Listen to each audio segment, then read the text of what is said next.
সুপ্রিয় শিক্ষার্থীবৃন্দ, সম্মানিত শ্রোতা মণ্ডলী, আজকের ক্লাসে আমরা আলোচনা করব বাংলাদেশের বিশ্ব পরিচয় তৃতীয় শ্রেণীর 57 পৃষ্ঠা থেকে। আমাদের প্রতিবেশীরা সবচেয়ে কাছে থাকেন বলে যে কোনো বিপদে আপদে তারা সবার আগে সাহায্য করার জন্য এগিয়ে আসেন। বিপদে তাদেরকে সবার আগে জানাতে হয়। এর পাশাপাশি কোনো দুর্ঘটনা ঘটলে সাহায্যের জন্য তার নির্দিষ্ট সংস্থাকেও জানাতে হয়।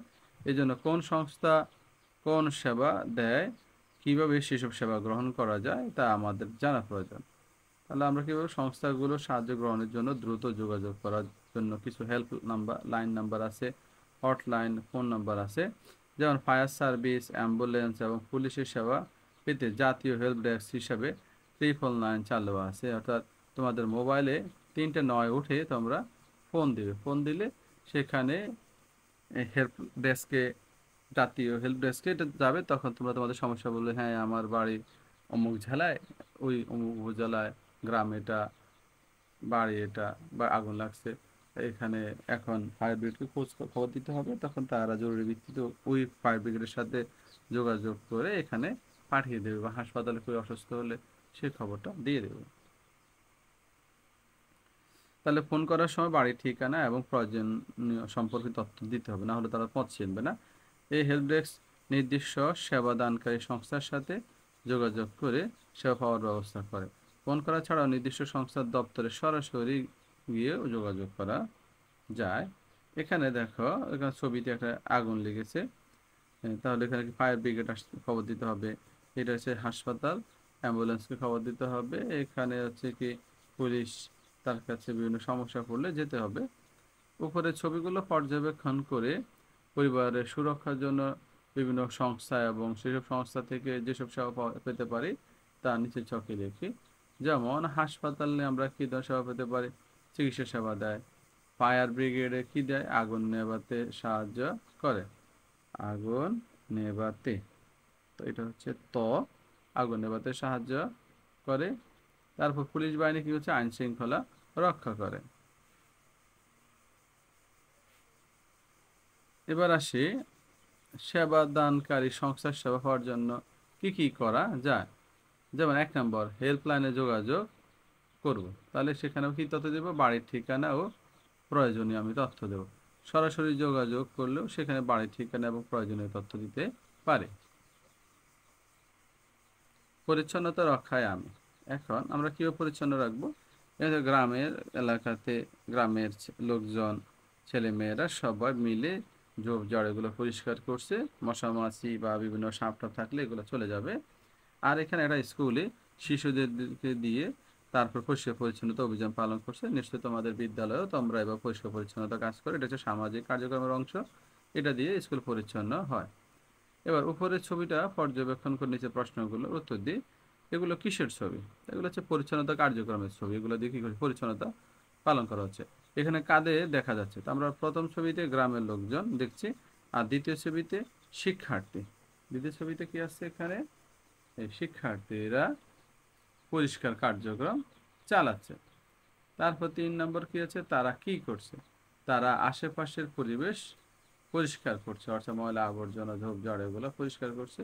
এর ফলে কি হতে পারে? এর ফলে পরিবেশ পরিচ্ছন্ন হয়েছে।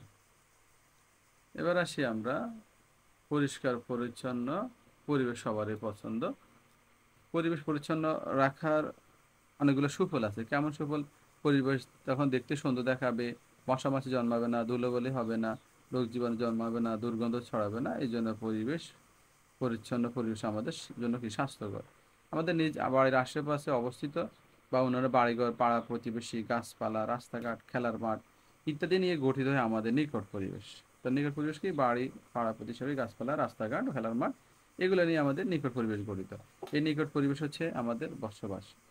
অন্যদিকে দিনের একটা বড় সময় আমরা কিন্তু বিদ্যালয়ে অবস্থান করি, তাই নিকট পরিবেশ এবং বিদ্যালয় পরিচ্ছন্নতা আমাদের গুরুত্বপূর্ণ। সেই সকাল থেকে আমরা অনেকক্ষণ পর্যন্ত বিদ্যালয়ে থাকি, তাই বিদ্যালয়ের পরিচ্ছন্নতা আমাদের প্রয়োজন। এবার আসো, পরিচ্ছন্নতা রক্ষায় সবাইকে কি করতে হবে? সক্রিয় ভূমিকা পালন করতে হবে। আমরা নিকট পরিবেশে যে রাস্তাঘাট দেখো, খেলার মাঠ ইত্যাদি স্থানে যে ঠোঙ্গা, কাগজ, চিপসের প্যাকেট, চকলেটের প্যাকেট ইত্যাদি যত্রতত্র না ফেলে সেগুলো আমরা কি করবো? ডাস্টবিনে ফেলবো। সমবয়সী যে বন্ধু বান্ধব আছে বা বড়দের সহায়তায় আমরা কি করব? আগাছা পরিষ্কার করে নিকট পরিবেশটা পরিচ্ছন্ন রাখবো। ডাস্টবিন না থাকলে বড়দের সহায়তায় ডাস্টবিন স্থাপনের ব্যবস্থা করব।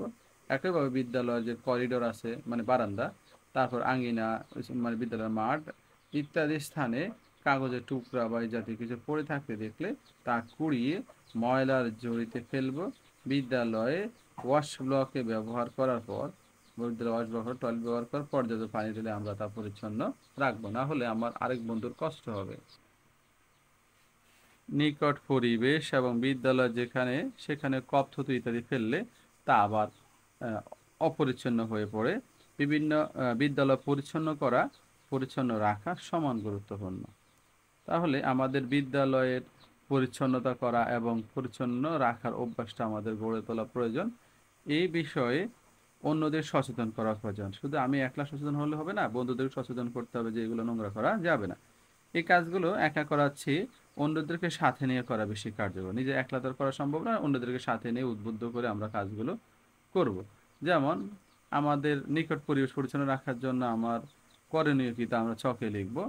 যেমন আগাছা পরিষ্কার করা, ছুটির দিনে বড়দের সহায়তায় বন্ধু বান্ধব মিলে আমরা আগাছা কেটে বা উপড়ে ফেলে এক জায়গায় জড়ো করে পরিচ্ছন্ন করতে পারি। এরপর 2 নম্বর আমরা লিখতে পারি রাস্তাঘাট ও বিদ্যালয় পরিচ্ছন্ন রাখা। রাস্তাঘাট ও বিদ্যালয় পরিচ্ছন্ন রাখা, সপ্তাহে অন্তত একদিন বড়দের সাহায্যে এগুলো পরিষ্কার করতে হবে। বড়দের সাহায্য নিয়ে এগুলো কি করতে হবে? পরিষ্কার করতে হবে। 3 নম্বর শ্রেণীকক্ষে ময়লা না ফেলা। শ্রেণীকক্ষে ঝুড়ি ব্যবহার করব, ফলে আর ময়লা হবে। অর্থাৎ ঝুড়িতে সবাই যদি ময়লা, কাগজের টুকরো, তারপরে চিপসের প্যাকেট বা চকলেট যদি কিছু খেয়ে ফেলো সেগুলো এখানে রাখবে। তারপর হচ্ছে কপ থুতু না ফেলা। কপ থুতু সবারই আসে, তো যেখানে সেখানে ফেলা যাবে না। শিক্ষকদের সহযোগিতায় নির্দিষ্ট স্থানে আমরা কপ ফেলতে বন্ধুদেরকে বলবো। এবার আসো আমার বিদ্যালয় পরিচ্ছন্ন রাখার জন্য করণীয় কি তা আমরা চকে লিখি। যেমন আগাছা পরিষ্কার করা কীভাবে করব? শিক্ষকের সহায়তা বন্ধু বান্ধব মিলে আমরা আগাছা কেটে বা উপড়ে ফেলে এক জায়গায় জড়ো করব। তারপরে 2 নম্বর আমরা কি করতে পারি? বিদ্যালয়ের আঙিনা পরিচ্ছন্ন রাখা। বিদ্যালয় আঙিনা পরিচ্ছন্ন রাখবো।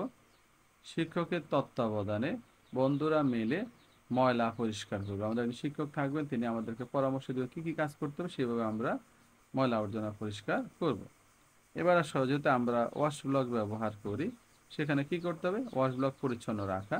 শিক্ষকের পরামর্শে ওয়াশ ব্লক পরিচ্ছন্ন রাখবো। তারপর শ্রেণীকক্ষ পরিষ্কার রাখা, সেখানে কি করব? টিফিন পিরিয়ডে আমরা শ্রেণীকক্ষে যে আমরা সময় পাই, এই সময়টা সবাই মিলে কাগজগুলো ময়লাগুলো উঠিয়ে ঝুড়িতে রেখে পরিষ্কার পরিচ্ছন্ন করতে পারে। এরপর হচ্ছে শিক্ষকের সহায়তা একটা নির্দিষ্ট দিনে বিদ্যা পরিচ্ছন্নতা ব্যবহারিক কাজ করি, সবাই মিলে একদিন প্রতি বৃহস্পতিবার একটা ব্যবহারিক কাজ করতে পারি। আজকের ক্লাসে এ পর্যন্ত। ধন্যবাদ সবাইকে। আসসালামু আলাইকুম।